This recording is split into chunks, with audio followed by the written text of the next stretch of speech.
Karen. I'm back again today to talk to you a little bit about the science behind somatics and neuromuscular re-education. In order to talk about muscles and re-education, we need to have a basic understanding of the way that our brain is controlling our muscles. So we have different parts of our nervous system. We have our brain, we have our spinal cord, and we have our periphery nerves. Our peripheral nerves are what communicates with the muscles to the brain through the spinal cord. So we have two different types of peripheral nerves. We have sensory nerves and we have motor nerves. So our sensory nerves bring signals from the body into the brain, and our motor nerves take that signal out from the brain to the muscles, which are our motors of movement. So when we're teaching our brain how to do a movement, so this is thinking back to when we were children, when we were infants, learning how to move, learning how to do things. I'll use the example of learning how to draw or write. We initially had to learn how to hold onto a pencil. So that movement became eventually habituated. We learned how to hold that pencil. We didn't have to think about how we were holding that pencil anymore. So the brain shifted that job down to a lower part of the spine, into the spinal cord, and created a reflex. So as soon as we saw that pen and we wanted to pick it up, we picked it up and we held it. Then we had to learn how to draw shapes, and then we had to learn how to put those shapes together into letters, and then we had to learn how to put those letters into words. So all of those movements eventually become habituated, and we don't have to think about it. We just pick up that pen and we start writing. So that has become habituated, and all movement patterns can become habituated in the body, or they do become habituated. So we don't have to think about picking up that coffee cup. We know that when we want to take a drink of coffee, we take a hold of our cup and we bring it to our lips and we drink our coffee. So we've created movement patterns that are deeply ingrained into our nervous system. When we work with somatic movement, what we're trying to do is break down that deeply ingrained movement pattern and create perhaps a healthier movement pattern, because when we've become habituated, we have areas in our body that we will overuse or underuse. So we want to try to balance those out so that we're moving in a more healthful pattern. So back to the brain's control over muscles, which is the next piece of re-educating the muscle. So I'm going to use this little tool here, for lack of a better prop. When we talk about muscles, we talk about tone of muscles. So what tone basically means is the amount of contraction a muscle has when it's at rest.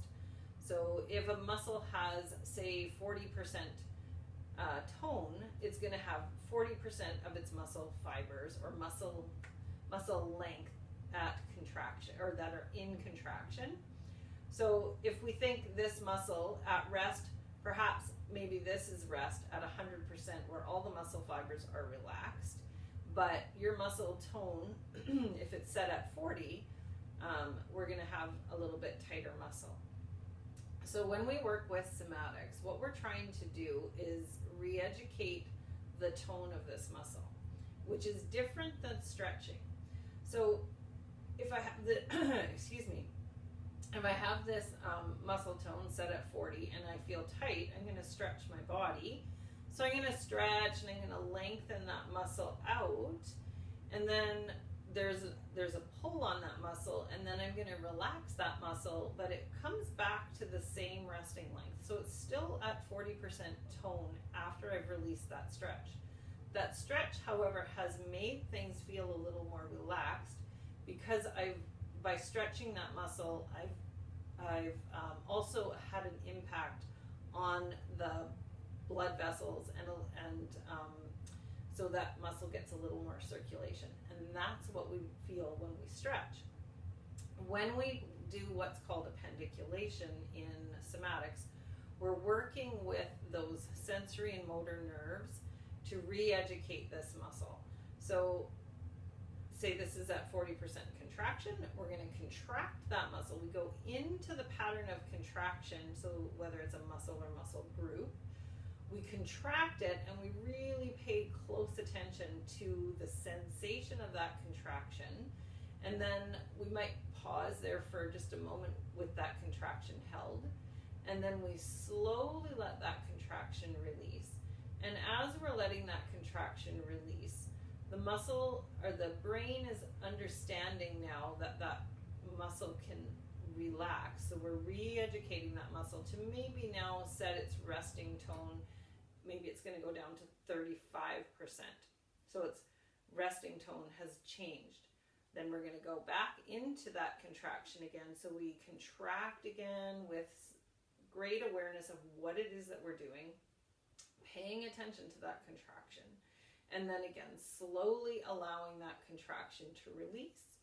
And maybe this time we get down to about 28%. And so then eventually, in somatics, we generally do a pandiculation maybe 3 or 4 times. And we contract again, we sense it, we feel it, we slowly let it release. And then that muscle tone releases to maybe we get down to 25% this time on this day. And that muscle length then has reset. And then we might take a pause here to allow the nervous system to integrate what we've just taught it. And then we will, in somatics, we generally do more practices that support that release as well. So that's the basics of what a pandiculation is and the science behind how the nervous system and the muscles respond. So what happens when we reset the tone of a muscle? If we think about the structures that are contained within the body, we have muscles that are all intertwined, and we've got blood vessels in there, and we have got nerves. So if we think about how if a tight muscle is contracting and putting pressure on the blood vessels and the nerves, then there can be some restrictions in the flow of the blood that goes through the vessels and the nerve signals that go through, ride through the nerves. So when we release some of that tone, we can actually increase the blood flow, which will then decrease your blood pressure because the heart doesn't have to work quite as hard to pump the blood into the tense and stiff tissue. That in turn can help us decrease pain. When we decrease pain and our muscles are more relaxed, we increase our flexibility, we increase our mobility, we can fill our lungs a little more fully, which then increases our oxygen to our body and our brain. We decrease the output of the nervous system in the what we call the sympathetic side of the nervous system. The stress response gets started to turn down, which in turn turns up, and vice versa, turns up the what we call our parasympathetic nervous system, which is the system that is our relaxation response. So we calm the body, we calm the mind, we increase our oxygen, we increase our blood flow. So all kinds of great things can happen with somatic movement. So I hope that you'll take a stab at it if you've not tried a somatic practice before. It feels amazing when you are done. So thanks for joining me today.